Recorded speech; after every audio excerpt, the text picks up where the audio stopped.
네, 이수환 기자입니다. 배터리 얘기는 오늘도 제가 혼자 진행을 하게 됐습니다. 지난주와 마찬가지로 혹시 채팅창에 배터리 관련해서 궁금하신 부분이 있으면요. 제가 말씀드릴 수 있는 부분에 대해서는 답변을 드리도록 하겠습니다. 오늘 얘기해 볼 부분은 CATL과 현대자동차에 대한 이야기입니다. 이 얘기에 앞서서 제가 지난주에 말씀드렸던 SK온과 포드의 글로벌 SK 입찰 마감에 대한 업데이트 정보가 있어서 먼저 말씀을 드리도록 하겠습니다. 당초 SK온이 오늘이죠. 17일까지 입찰 마감을 하는 걸로 각 기업들에게 공지를 했습니다. 그러나 어제 16일에 일주일 연기하겠다는 공지를 했어요. 공지하면서 남긴 게 있습니다.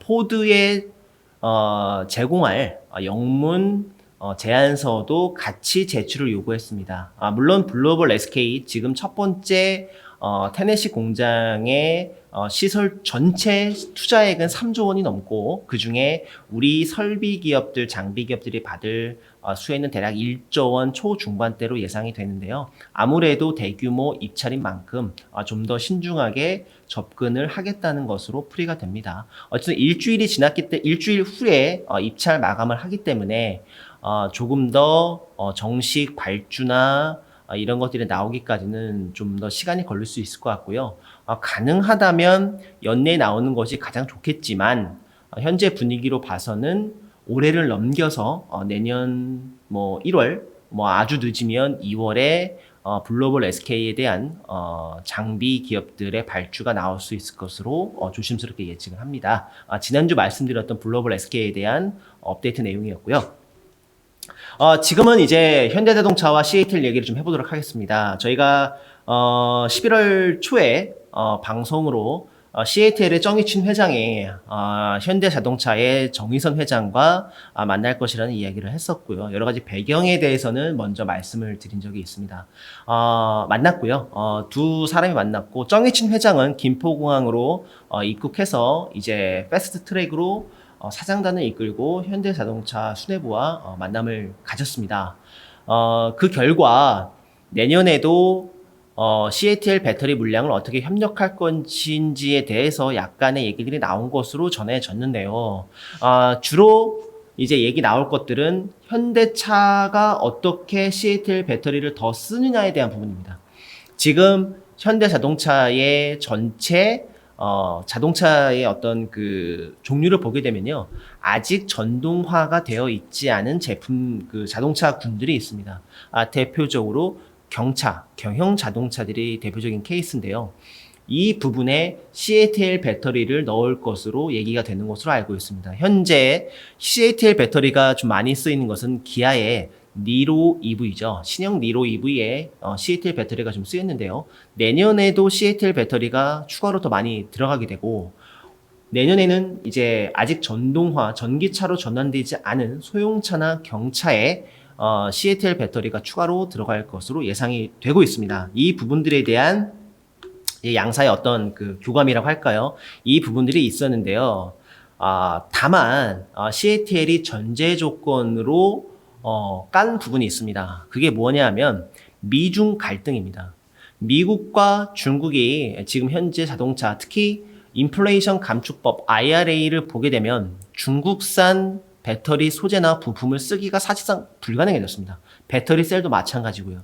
이런 부분들로 봤을 때 이 CATL의 내년 경영 계획이 이제 전달된 것에 따르면 미국과의 관계가 개선되지 않을 것이라는 것을 전제 조건으로 깔고 있다고 합니다. 이 얘기는 뭐냐면 현대차와의 협력 방안이 완전히 투트랙으로 구성될 수 있다는 얘기입니다. 무슨 얘기냐면 이제 미국의 조지아주에 이미 엘라바마주에 현대차 공장이 있죠. 추가로 얼마 전에 조지아 공장에다가 전기차 전용 공장을 짓기로 현대차가 이제 결정을 했는데요. 세레모니도 했고요. 이 공장에는 현실적으로 CATL 배터리가 들어가기 어렵게 됐습니다. 그래서 결국에는 국내 혹은 아시아 시장, 유럽 시장에는 CATL 배터리가 쓰이고 북미 시장에는 우리 기업이나 이제 다른 뭐 합작사 형태가 될 수도 있고요. 이런 형태로 배터리를 완전히 이원화해서 들어갈 가능성이 매우 높아졌습니다. 그런 차원에서 현대차 그룹이 선택하는 것은 기아의 어떤 활용 방법입니다. 현재 CATL 배터리가 적극적으로 쓰이는 곳은 기아거든요. 예를 들면 과거에 지금은 이제 많이 달라지긴 했습니다만 기아 자동차에 들어갔던 배터리는 주로 SK 배터리, 그리고 현대차에 들어갔던 배터리는 주로 LG 에너지 솔루션의 배터리를 나눠서 쓰는 형태로 되어 있었습니다. 근데 지금은 이제 많이 섞여져 있고요.